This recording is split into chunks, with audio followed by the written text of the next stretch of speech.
Hello, greetings. This is Gilles Mention. I thought I come again today to communicate on those spiritual ideas, this process of ascension, this internal process of alchemical transmutation. For those are very radical ideas. Those ideas are not what we've been taught in school. We've been taught that we are linear beings living in a linear time, in a linear dimension, when in truth our true nature is multidimensional. I know myself as an eternal being of love and light that are infinite, immortal. Yet my physical body is conditioning me to this cellular process, and that's very annoying.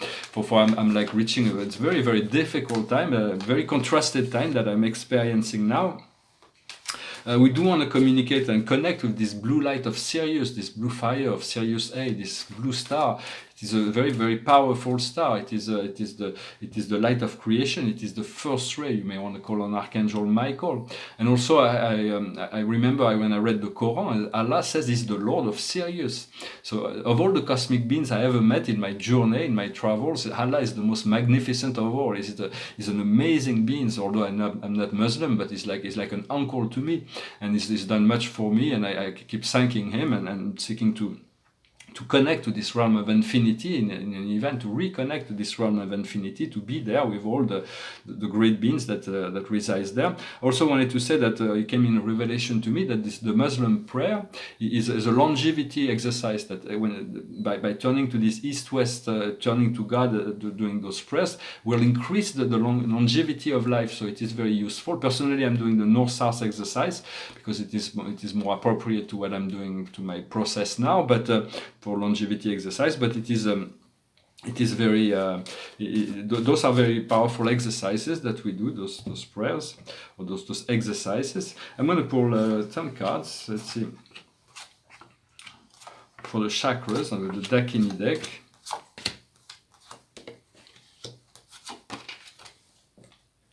So the situation is Soma. It is about, it is the phallic mushroom, it is the moon. It is time where we need to face our fear as much as possible and to refine our plan as much as possible. Personally, I cannot make any plans right now. I feel like there is very impossible. There is too much areas that are unknown within this process, but it is good to live in the present and to allow as much as possible the higher spirit self to guide the way and to lead us. And so the situation on the second chakra, the navel, the sacral chakra, is centering. It is about being in the present. It is being in the now. What comes in our solar plexus, in our power center, is the dangerous pussy, the past. For the past is like coming back to haunt us. It is those cellular process that are always returning. We have to transmute this past, bringing it into alignment. What we see in our heart chakra is the asylum. It is the asylum. It is about finding this inner space where we can find this balance. What we see in our communication, our throat chakra, the fifth chakra, is the Scarlet Woman. So the Scarlet Woman is the universal card of nature. It is about not getting lost in the details and looking at the beauty of the whole. For we are connected to the whole. We feel like we're very individualized and very small, but in essence we are infinite beings, connected to the realm of infinity. Before my process of cleansing, I was very comfortable connecting to this realm of infinity, but now there's all kinds of things that I'm transmuting, and I don't know if I'll go through the whole process. For I keep being thrown back into the past. I keep being thrown back into this material, physical, financial. I should have done this process when I was comfortable, but I kind of postponed it, and now it's like very annoying to be where I am, but I have to accept where I am, and for God is telling me that freedom and liberation is right before me. And this is what we see. We see the rose garden in our third eye. It is what will unfold before us. It is the path of grace and ease. And on our crown, it is like a bubble. It is about being spontaneous, being able to use the opportunities that are given each and every day. In our earth chakra, there is the pearls before swines. That means not to give energies to those people and things that are not worthy, that are not trustworthy. We do not want to dissipate our energy in order we don't want to. So once we stay focused on what we know, the people we trust, and those things we know that are trustworthy, then we find the waves of bliss. We will be able to connect to the source of life. And so it was about discrimination. And in the crunch in the soul star above our head, this is Maya, how she spins. For we are creating and co-creating our reality and recreating our reality each and every day. For life is a great blank canvas. It is just that whatever is in the canvas is what we have already created in the past, and so the past has the tendency to sometimes to want to overtake the future. And so the paintings behind me here, it's a mise en abîme, it's called. It's a sculpture, and then there's a painting. There's a painting of a painting of a painting of a painting of a painting, and but it was 2003. It's a little cardboard, but it was damaged, and so I restored it last night with the gray.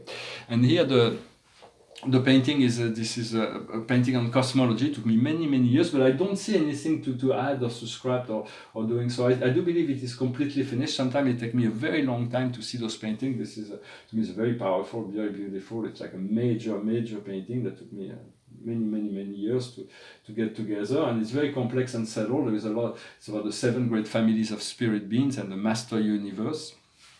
And so also I'm putting a lot of, if you're on Instagram, I'm putting a lot of my paperworks there, some things that are not being framed, but I think it's kind of nice to share those things and a bit ahead of time.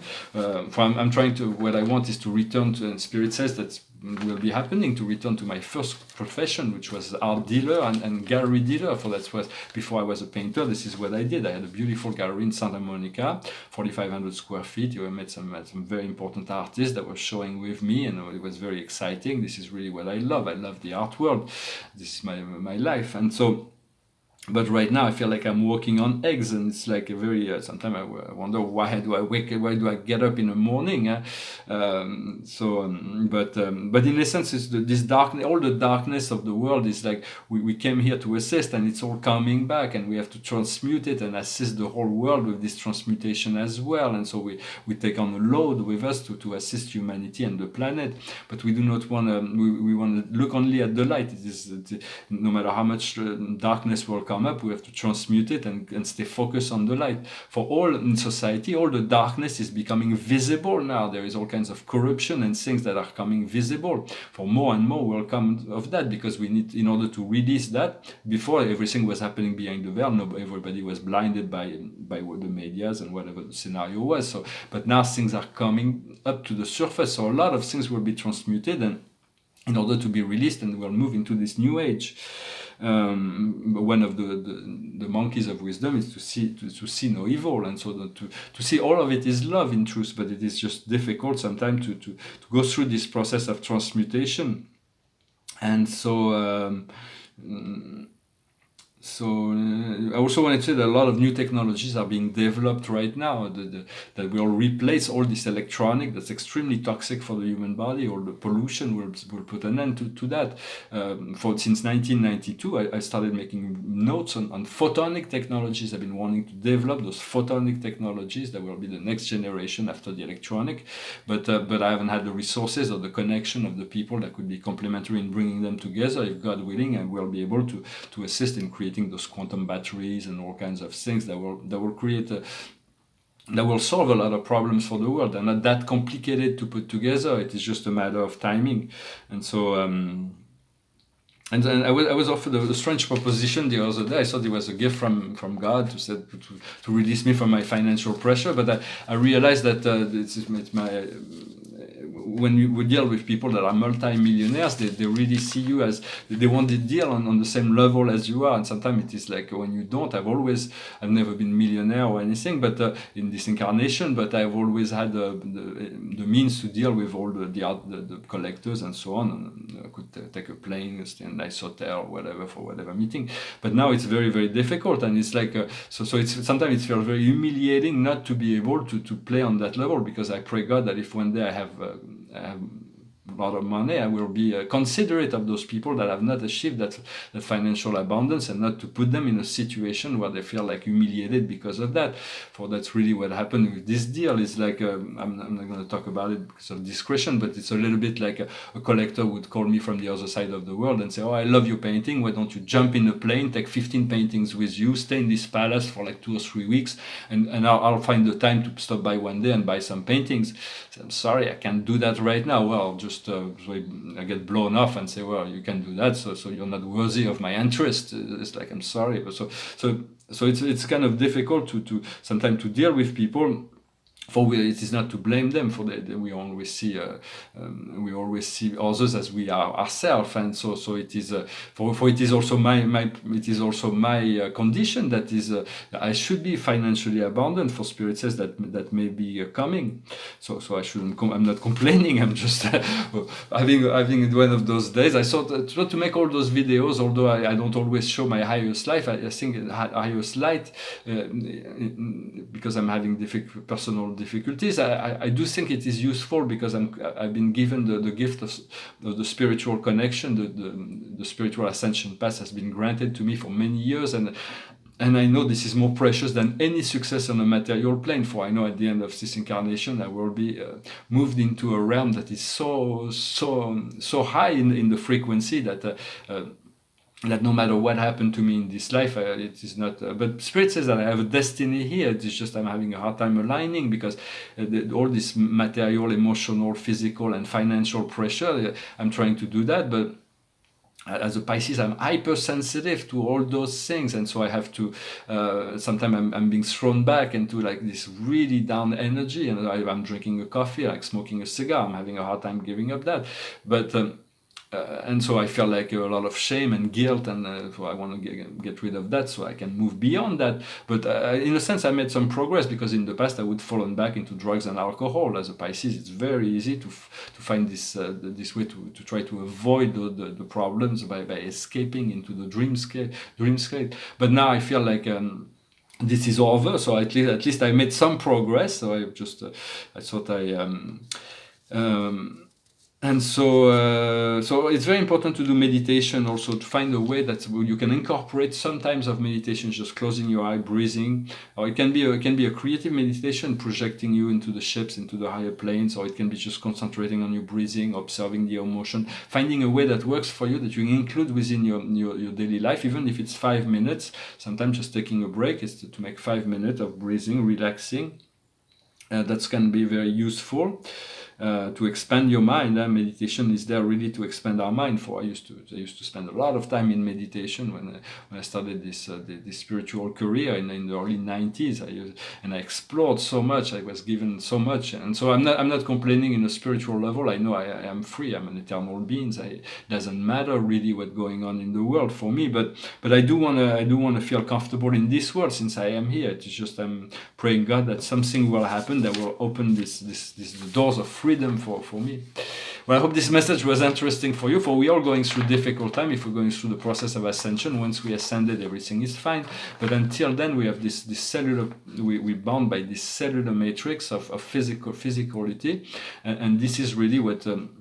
And depending on where we are, we have to release so much, and so it is a difficult time, and sometimes it is always the darkest night right before the dawn. So we have to hope and pray that this is really there is really freedom that is really very close by, and from one day to the next we can move into this the state of frustration to the state of total gratitude and happiness and enjoyment. So.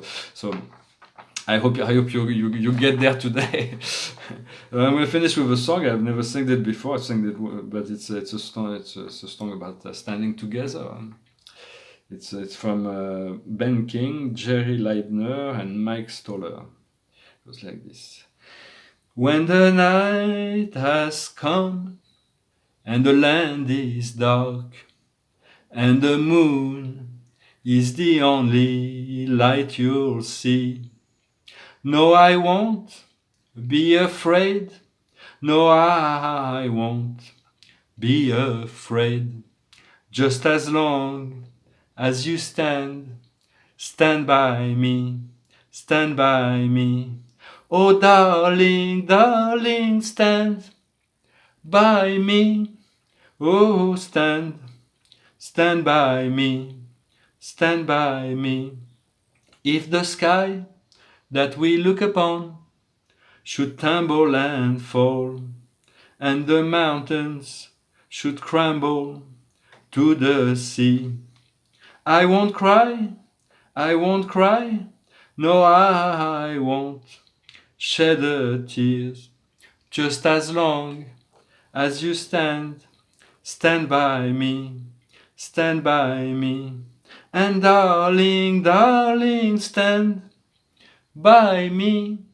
Whoa, stand by me, stand by me, stand by me. And darling, darling, stand by me. Whoa, stand by me, stand by me.